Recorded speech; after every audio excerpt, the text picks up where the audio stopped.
চাল ডাল আর ডিম দিয়ে আজকে ভিন্ন স্বাদের মজার একটা খিচুড়ি তৈরি করে দেখাবো। যারা ব্যাচেলর আছেন তাদের জন্য এটি বেস্ট একটা আইটেম। বিদেশি অনেক ভাইয়েরা আমাকে অনেক সময় মেসেজ করেন, আপু আমাদের জন্য সহজ একটা রেসিপি দেখাবেন। তো এই যে যখন আপনারা কাজ থেকে ফিরবেন ঝটপট এই খিচুড়িটি তৈরি করতে পারেন।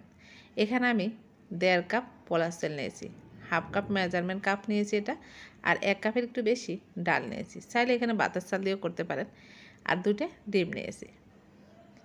শীত কিংবা বর্ষাকাল বৃষ্টি এই 2টা ওয়েদারে কিন্তু খিচুড়ি খেতে অনেক বেশি মজা লাগে। আর শীতকালে তো নানান রকম সবজি দিয়ে খিচুড়ি রান্না করলে ওটা খুব ভালো লাগে গরম গরম শীতের সময় খেতে।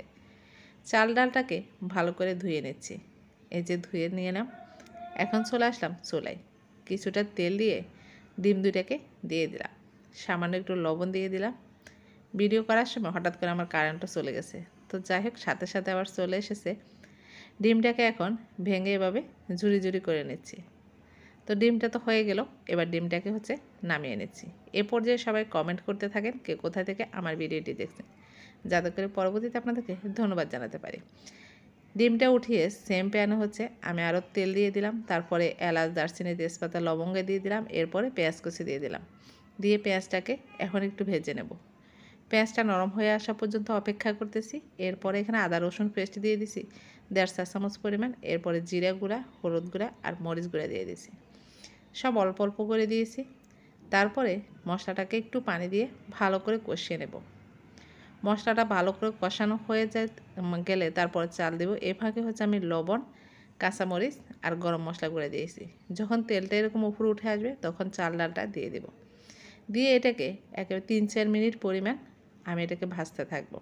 চাল ডালটা একটু সুন্দর করে ভাজলে কি হয়, খিচুড়িটা অনেক বেশি ঝরঝরে হয়, খেতে অনেক বেশি মজার হয়।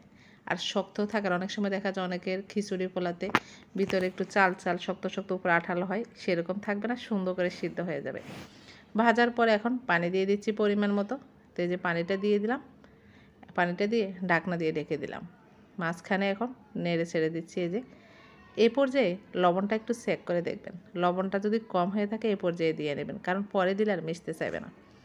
এই যে দেখেন খিচুড়িটা যখন একবারে প্রায় হয়ে এসেছে, এখন একটু একটু শক্ত আছে, এই পর্যায়ে আমি ডিমটা দিয়ে দিচ্ছি। ডিমটা দিয়ে একটু নেড়ে ছেড়ে দিচ্ছি। পানিটা কিন্তু প্রায় শুকিয়ে গেছে, এখন একটু ভেজা ভেজা টাইপের আছে। এরপর যে 1 চা চামচ ঘি দিয়ে দেবেন, এটা অপশনাল, চাইলে দিতে পারেন, না থাকলে দেওয়ার দরকার নেই, তবে দিলে একটু খেতে বেশি ভালো লাগে। আর ধনেপাতা কুচি দিয়ে দিলাম। নেড়ে ছেড়ে ঢাকনা দিয়ে উপরে নেড়ে ছেড়ে কয়েকটা কাঁচামরিচ দিয়ে ঢাকনা দিয়ে ঢেকে রাখবো আরও 5-7 মিনিট। তারপরে পরিবেশন করে দেখাবো আপনাদের কেমন হয়েছে।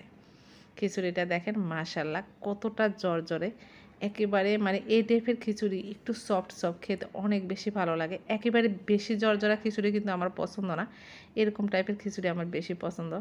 আর এই যে খিচুড়িটা দেখেন কতটা সুন্দর, এত সুন্দর স্মেল আসতেছে কি বলবো।